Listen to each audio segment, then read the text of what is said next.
just go through the motions. We go to church, we read our Bibles, we pray maybe, we listen to worship music. And how good was that music today? Who's the band you got, Matt? They're pretty good. Where do you get them? They're hiding behind the screen. So humble too, you can't even see them. But, sometimes we can forget we're on a mission. We're on a mission. And, just recently we watched the US government bomb those nuclear facilities in Iran. And like those guys, I think, were in the plane for like 37 hours or something. They took off in that B-2 bomber. And, I got a friend who's a pilot. He's a Virgin pilot. He loves flying. And as a kid, he had, pictures and posters of planes on the walls of his bedroom. He used to dream about flying, and he still loves flying. And every pilot loves flying. This is their thing. They're passionate about it.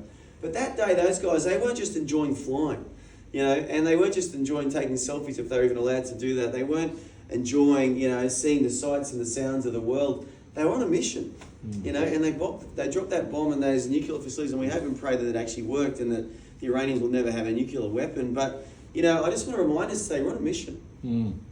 We're on a mission.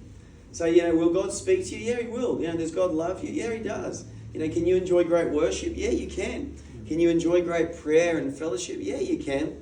But we need to remember sometimes we're on a mission. So I just want to encourage us today from the Bible about the mission we're on and maybe how you and I can do that mission and do it well. Does that sound like a good thing to do?